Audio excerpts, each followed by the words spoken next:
¿Qué tal? Soy el ingeniero Freddy Orellana y les doy la bienvenida. Hoy nos vamos a meter de lleno con un concepto que es, de verdad, fundamental en la estática: los sistemas equivalentes de fuerzas. Van a ver que es una de las herramientas más potentes que tenemos para analizar cualquier tipo de estructura. A ver, piensen en un puente, un edificio, hasta en un avión. Hay cientos, a veces miles de fuerzas actuando al mismo tiempo. Entonces, la pregunta del millón para cualquier ingeniero es: ¿cómo le hacemos para simplificar todo este caos de fuerzas y entender de verdad cuál es su efecto total? ¿El cuerpo se va a mover, va a empezar a girar? Bueno, pues resolver ese gran rompecabezas es justamente lo que vamos a hacer hoy. Para llegar a la solución, este va a ser nuestro mapa. Arrancamos con las bases, los conceptos clave. Luego, les presento la herramienta matemática que lo hace todo posible. Analizamos un caso muy especial.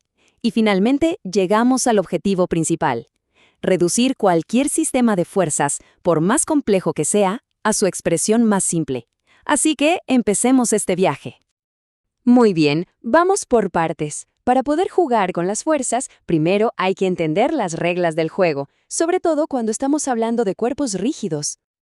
Ok, lo primerito es saber distinguir. Por un lado, tenemos las fuerzas externas. Estas son las que nos importan para ver si el cuerpo se mueve o se queda quieto. Piensen en el viento contra un edificio o el peso de los carros sobre un puente. Por otro lado, están las fuerzas internas, que son como el pegamento que mantiene unido al cuerpo.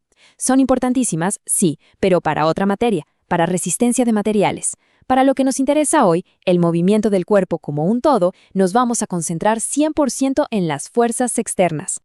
Y ahora sí, viene la primera regla de oro de la estática. Este principio es fundamental y se basa en pura evidencia experimental. Lo que nos dice es algo increíblemente útil, que para el cuerpo da exactamente lo mismo si lo empujamos desde atrás o si lo jalamos desde adelante, siempre y cuando la fuerza mantenga su misma magnitud, su misma dirección y, clave, su misma línea de acción. El efecto externo va a ser idéntico. Y esto es clave. Quiere decir que una fuerza no está clavada en un solo punto de aplicación. La podemos deslizar libremente por toda su línea de acción, y el equilibrio o el movimiento del cuerpo no se va a enterar del cambio.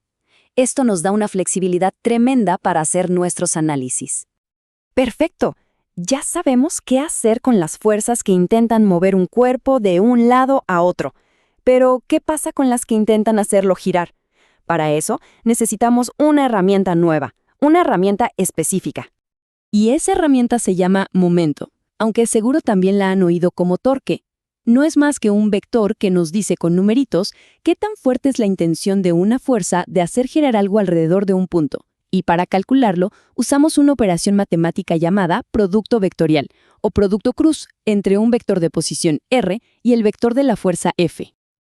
Y aquí es donde todo se conecta. Gracias al principio de transmisibilidad que acabamos de ver, pasa algo genial. El vector R no tiene por qué ir al punto exacto donde se aplica la fuerza. No, puede ir desde nuestro punto de análisis o hasta cualquier punto que se nos ocurra sobre la línea de acción de la fuerza. El resultado del producto cruz va a ser exactamente el mismo.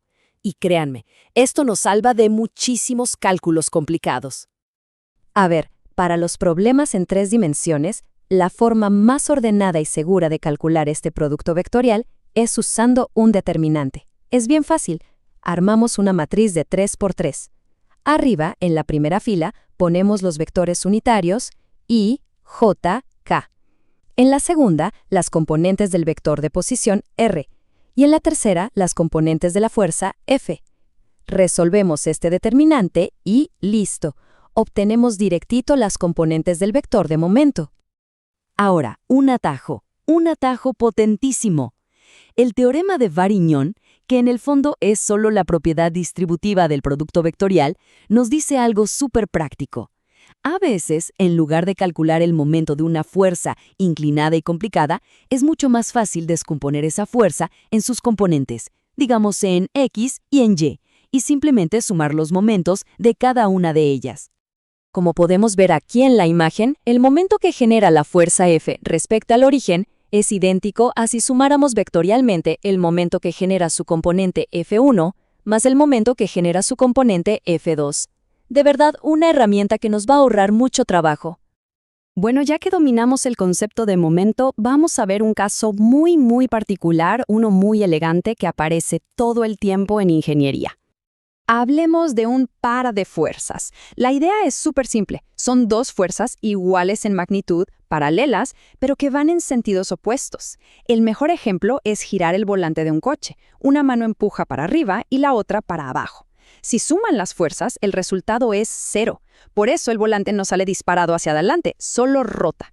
El efecto neto de un par es entonces un momento puro, una rotación limpia. Y aquí viene la magia de un par, su propiedad más importante. A diferencia del momento de una sola fuerza, que está como atado al punto donde lo calculamos, el momento de un par es un vector libre. ¿Qué significa eso? Que podemos moverlo a cualquier parte del cuerpo rígido y su efecto de rotación va a ser exactamente el mismo. Es una tendencia a girar que afecta a todo el cuerpo por igual, no depende de un punto en específico. ¡Excelente! Ya tenemos todas las piezas del rompecabezas sobre la mesa. Ahora sí, vamos a juntarlas para lograr nuestro gran objetivo, simplificar cualquier sistema de fuerzas, no importa qué tan enredado se vea. El procedimiento es como una receta, es sistemático y muy poderoso. Paso 1. Elegimos un punto cualquiera que nos convenga. Lo llamamos O. Paso 2. Movemos todas las fuerzas que actúan sobre el cuerpo a ese punto O. Pero ojo, al mover una fuerza tenemos que pagar un precio. Debemos añadir un momento de par para compensar el cambio. Y paso 3. Una vez que ya tenemos todas las fuerzas en O, simplemente las sumamos como vectores para obtener una única fuerza resultante, R. Y hacemos lo mismo con los momentos. Sumamos todos, los que ya estaban y los que creamos, para obtener un único momento resultante.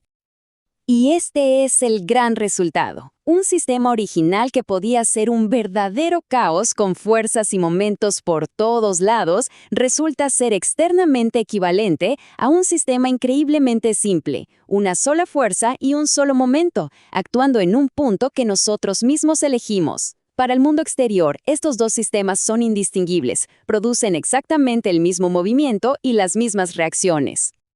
Pero, la pregunta es, ¿podemos simplificarlo todavía más? ¿Existe una forma aún más fundamental de representar todo este sistema? Y la respuesta es que sí. Y con esto llegamos al concepto más elegante de toda la clase. Se puede demostrar matemáticamente que para cualquier sistema de fuerzas siempre existe un eje único en el espacio, tal que si reducimos nuestro sistema a un punto sobre ese eje, el momento resultante es paralelo a la fuerza resultante. A esta combinación se le llama llave de torsión o simplemente torsor. Es la esencia pura de cualquier sistema de fuerzas. Todo se reduce a una acción de empujar y al mismo tiempo de atornillar a lo largo de ese mismo eje. Un simple empuje con giro. Muy bien, vamos a hacer un repaso súper rápido de las ideas clave. 1. La transmisibilidad nos da permiso de deslizar las fuerzas. 2. El momento, que se calcula con R cruz F, mide la tendencia al giro. 3. Variñón es un atajo genial para calcular momentos. 4. Cualquier sistema se puede reducir a una sola fuerza R y un solo momento M en un punto. Y 5. La reducción más fundamental de todas es el torsor, donde esa R y esa M son paralelas. Y para cerrar, les dejo una pregunta para que la piensen. Una que conecta a esta clase con lo que sigue en su carrera, mecánica de materiales. Ya vimos que dos sistemas equivalentes producen los mismos efectos externos. La pregunta es, ¿producen también los mismos efectos dentro del material? ¿Los esfuerzos, las tensiones, las deformaciones serán las mismas? Es una buena pregunta para reflexionar.